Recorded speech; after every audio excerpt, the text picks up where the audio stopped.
Hello dear friends, welcome back to the lesson section. Today we're talking about the glycolysis regulation. So what is the regulation of the glycolysis?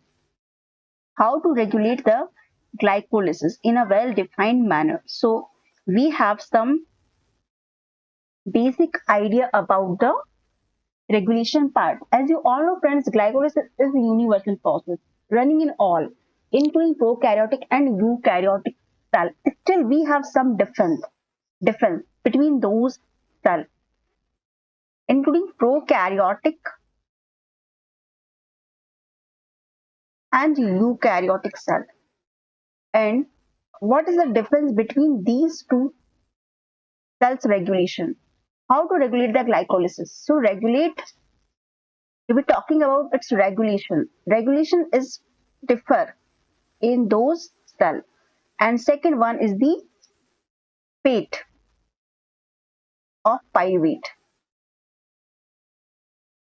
These two things are very different in prokaryotic and eukaryotic. What is the similarity? Similarity is that glycolysis is running in both the cell and same enzymes participate. So let's talk about its regulation first. So if we're talking about its regulation is controlled by two mechanisms. First mechanism is the intrinsic regulation. So first mechanism is the intrinsic regulation. In the intrinsic regulation, we have some allosteric enzymes. What is the allosteric enzyme? If you have know about that enzymes idea, so you have to watch my enzyme video first. And second one is the extrinsic. Second one is the extrinsic regulation.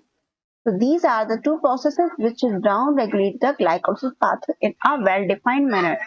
In the extrinsic regulation, we have some hormones which is down regulate the glycolysis, and the important hormone is the glucagon, and second is the insulin hormone. So these two hormones participate in the regulation of glycolysis. So we have to discuss about the intrinsic regulation first. So as you all know friends, glycolysis is a 10-step process. And out of 10-step process, we have some regulatory steps. And these regulatory steps is catalyzed by some allosteric enzymes.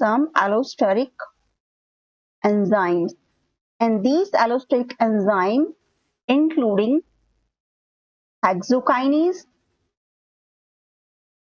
phosphofructokinase 1 and pyruvate kinase. So if we're talking about its serial number, so hexokinase is catalyzed first reaction, and phosphofructokinase catalyzed third irreversible step, and pyruvate kinase is catalyzed seventh irreversible step. So these three allosteric enzymes can actively participate in the regulation of glycolysis. As a result, we have some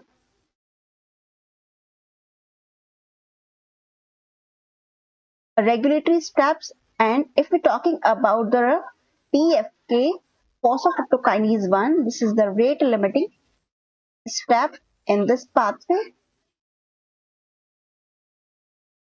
Every metabolic pathway has some rate limiting step enzyme. This is the rate limiting enzyme in this pathway. So let's talk about one by one in that enzyme. So first of all, we're talking about the pyruvate hexokinase. So this enzyme is catalyzed irreversible step. So we have hexokinase and how to work hexokinase. Hexokinase is require ATP for this work, and this ATP is getting converting into ADP in the first process where glucose molecule, this is the 6 carbon molecule, is converting into glucose 6-phosphate. So this is the enzyme here work and convert glucose to glucose 6-phosphate. This is the first irreversible process in the enzyme. We have some activators and inhibitors which will down-regulate its catalytic activity. So first of all, we're talking about its activator. Who is the activator of the hexokinase? So AMP, adenosine monophosphate, it acting as a activator. So if the AMP concentration is more in cytosol as compared to normal, it's down regulate the glycolysis forward, or you can say in downstream direction. And if we're talking about its inhibitor, who is the inhibitor of hexokinase? Here inhibitors are glucose 6-phosphate, glucose 6-phosphate, and glucose 6-phosphate is itself is a substrate. So here substrate itself is acting as a inhibitor of hexokinase enzyme. If we're talking about second enzyme is what? Pyruvate phosphofructokinase 1. Phosphofructokinase 1. Here we have activator and inhibitors.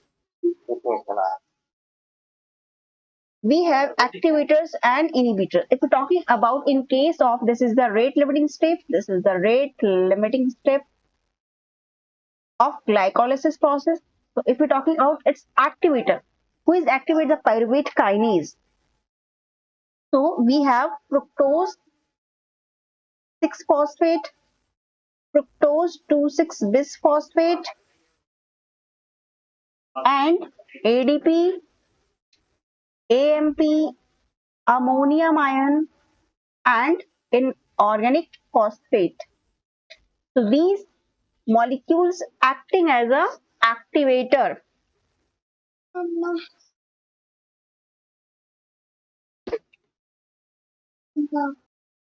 And if you're talking about the inhibitor, so here inhibitor is what? Inhibitor is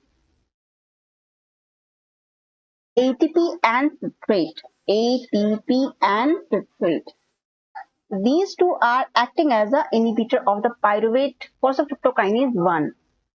This is down regulate the enzymatic activity of the phosphofructokinase 1. If we're talking about last but not the least enzyme, pyruvate kinase. Pyruvate kinase. Here, if we're talking about its activator, which will activate the pyruvate kinase activity, and so we have the AMP, adenosine monophosphate, and fructose 1,6-bisphosphate. This is acting as the activator of the pyruvate kinase. And if we're talking about its inhibitor, so we have inhibitors of the pyruvate kinase. ATP is acting as inhibitor as well as alanine. Alanine is a amino acid which is acting as the inhibitor of the pyruvate kinase. So these three enzymes actively participate in the glycolysis regulation allosterically, and we have some questions related to this concept. And after that, we have to talking about the extrinsic part, which is the second part of the glycolysis regulation mechanism. So if you have three enzymes in your mind, in your better understanding, you have to remember these three enzymes, these three irreversible steps, which is down regulate the glycolysis. So this is the overview. You can say enzyme hexokinase inhibitor, which is talking about earlier. And here we have some another enzyme, which is the phosphofructokinase 2. This phosphofructokinase is down regulate the phosphofructokinase 1, and how it is down regulate phosphofructokinase 1, we will talking in a separate video lecture. So we have some, we have one question or we have multiple questions related to this concept, and in this session